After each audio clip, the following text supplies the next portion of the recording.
Bismillahirrahmanirrahim. Berbicara tentang khitan, maka tentunya setiap umat wajib mengikuti nabinya atau ajaran yang dibawa oleh nabi mereka. Baik dia Islam mengikuti Nabi Muhammad SAW ataupun Kristiani atau pengikut Nabi Isa atau Yesus, maka wajib mengerjakan sesuai perintah atau diamalkan atau diperintahkan oleh Yesus. Dalam hal ini ada topik tentang khitan atau sunat.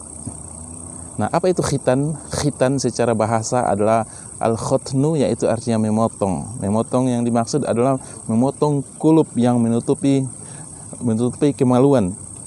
Kulit kulub sebagaimana disebutkan di dalam hadis dan disebutkan juga di dalam Injil. Nah, orang Kristen ketika kita tanya tentang khitan, kebanyakan mereka dan mayoritas mereka mengatakan bahwa tidak khitan. Dan saya pernah membuktikan beberapa orang yang saya langsung wawancarai di Manado atau di tempat-tempat lain, kebanyakan mereka mengatakan tidak dikhitan atau tidak disunat. Padahal di dalam Injil diperintahkan untuk al-khotnu atau khitan, baik di dalam kitab Kejadian atau Lukas. Diperintahkan, bahkan diancam akan dibunuh. Di dalam Bible, di dalam Injil diancam akan dibunuh jika tidak khitan. Ini sangat tegas. Kita perhatikan. Pertama di Lukas 2:21, pasal 2 ayat 21. Ini dalil bahwasanya Yesus atau Nabi Isa atau Yesus, Nabi Isa dan Nabi yang kita imani, umat Islam imani, tetapi oleh orang umat Kristiani, Nabi Isa atau Yesus mereka jadikan Tuhan atau anak Tuhan. Baik, di dalam Lukas pasal 2 ayat 21 disebutkan, dan ketika genap 8 hari dan dia harus disunatkan, maka ia diberi nama Yesus, yaitu nama yang disebut oleh malaikat sebelum dia dikandung ibunya. Nanti kita lihat catatannya. Baik, di sini disebutkan bahwasannya Yesus atau Nabi Isa disunat di khitan pada usia 8 hari sejak kelahirannya. Disunat, di khitan. Kemudian di Kejadian pasal 17 ayat 14, ini di Injil juga disebutkan bahwa orang itu kena ancaman dibunuh atau dimusnahkan, pengikut Yesus, jika tidak berkhitan. Kita lihat ayatnya.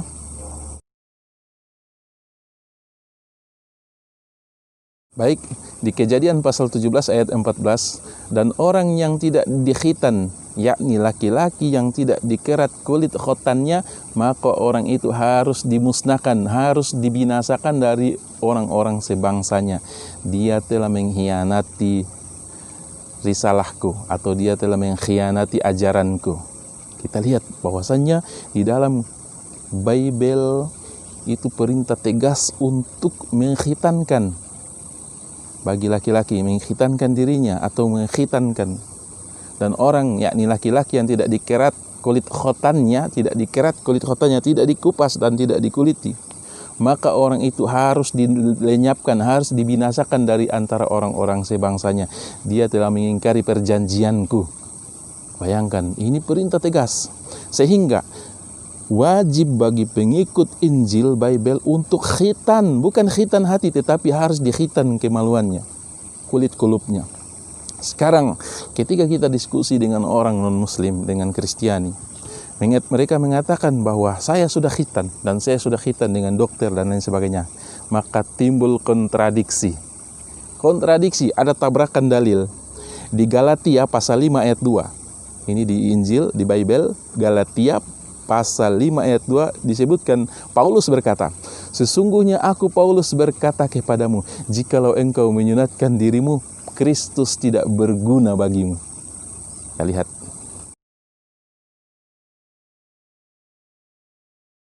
Nah, ini kontradiksi. Ketika tidak khitan, maka kena ancaman. Ketika khitan, kena ancaman. Tidak khitan, kena ancaman, harus dibinasakan. Ketika dia khitan, maka Paulus berkata di dalam Galatia, di dalam Bible, bahwa kamu jikalau sesungguhnya aku Paulus berkata kepadamu, jikalau engkau menyunatkan dirimu, Kristus tidak berguna bagimu. Kontradiksi, ada tabrakan. Subhanallah. Sehingga itu, mohon maaf, sebelum kita lanjutkan pembahasan, bahwa saya pribadi berbicara ini bukan mendiskreditkan atau menghina saudara kita sebangsa dan tanah air, yaitu Kristiani, dan tidak melecehkan Bible, tetapi mengajak untuk beragama yang benar. Dan di dalam Bible disebutkan perintah khitan, umat Islam mengerjakan khitan, umat Kristiani tidak. Sehingga jalan keluarnya adalah mengikuti agama Yesus atau agama Isa, yaitu masuk Islam. Karena ingat, mengikuti Yesus atau masuk ke dalam agama Islam justru menjadi pengikut Yesus yang setia, menjadi pengikut Yesus yang sejati.